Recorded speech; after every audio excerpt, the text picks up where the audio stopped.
The Derbyshire town of Matlock is divided after the council removed a pride flag from their high street following a complaint from a Christian bookshop which stated they didn't want the flag flying outside the store, and it was removed in less than 24 hours.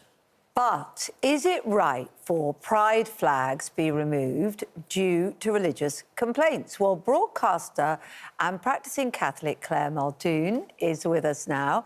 She says the flag isn't inclusive as it excludes heterosexual people.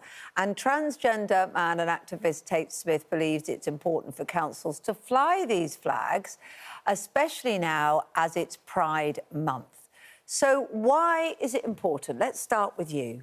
Okay. Well, the pride flag is an easy way for you to show your inclusivity, and this flag was created in 1978 by a very well-known activist, and during Pride Month, we see these flags all around, and it's important for businesses and people like to show we stand with the LGBT community, we see you, and you're safe and welcome here. What's wrong with that, Claire? But why wouldn't you be safe and welcome? We're all protected with the same human rights. And the old adage, the pride comes before the fall, I think you'll find, is the temperature changing in public opinion right now. This is not being about exclusivity. This is not about inclusivity. Because I'll tell you what, Tate, every single one of us here in this studio, we've all got one commonality. That is, we're all human beings. Where's the flag for that? We don't need a pride flag that, in my view, has been hijacked by most of the letters of the alphabet, for heaven's sake. We need to get on with our lives, we need to get on with life, and we need to come together.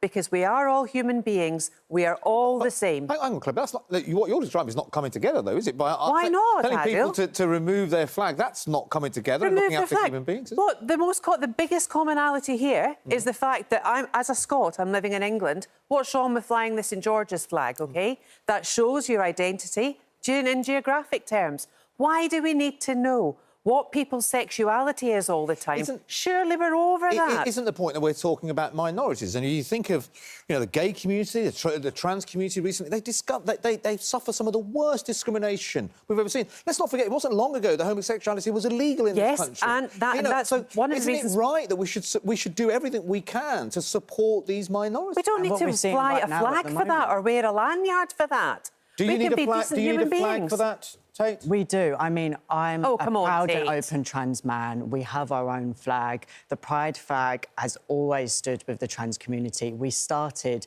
the Pride movement. We threw the first stick at the Stonewall riots. We need to cut through the noise at this important time. You're talking about coming together as human beings. So let's show our solidarity. You don't need a flag for that. Yes, we do, because it's an easy way to show the support for the LGBT community. No, you don't. We have to have our own flag. Let Tate finish his point. Thank you. Yeah. But it's, like I say, it's an easy way to show solidarity. It's very important that this council sends a message to the people that work within the council, the people who are LGBTQ+, who live in Matlock, to say, Happy Pride, and that's it. It's just 1 month. You get straight pride all year round. OK, so the people that run this bookshop didn't like it and they wanted it taken down. I'm not quite sure why they thought it wasn't a good thing and why it might put people off going in there. I don't really understand that.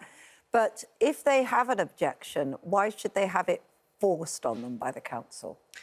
Well, I think we're all entitled to our objections and our beliefs, and if people disagree with the pride flag, obviously, that's OK. I don't completely understand it. But at the end of the day, you know, people do have freedom to religious beliefs. But at the end of the day, there are LGBTQ+ Christians. There will be LGBT Christians who have visited that bookshop, who live in Matlock. They deserve to be seen and represented too. Strange, isn't it, Claire, that a bookshop would find it offensive? What I don't really understand, because...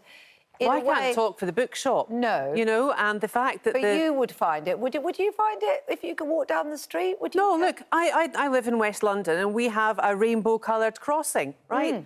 I fundamentally disagree with that because it's taxpayers' money that's been used to pay for it. We all know LGBTQ community exists. We deal with it every day, not just for the month of June. My point is, we all use the community. Just very quickly, though, sorry, I don't want to interrupt because I know we're running out of time, but the other point and part of this is the religious factor. You're a practising Christian. And you know, and I say this to other people of other religion dominations as well. Religion is supposed to say acceptance and love for all. Every religion says that. I don't think so it's not very Christian. The removal of a flag You saying that's unchristian? I don't think so. The bookshop in the article said that they didn't think it was within their values of their Christianity beliefs. I don't know which part of Christianity they're in. Christian belief is to accept everybody, so we should accept LGBT people too, especially at this time. It's their protected right, Tate, not and to I've got a want that protected flag right too. That doesn't. No one's saying you don't, and you've had it. You still Look, we knew this was going to be lively. You've both been brilliant, robust. Let's get a word from Matlock Council itself. They've said it removed the flag due to a strong belief someone will put themselves in danger by removing it themselves. So it may look to people that they bowed under the pressure of a single complaint, but they say that's not the case. Thank you very much. Council to go for health and safety, is it? Good to talk to both of you, and thank you for putting those important points.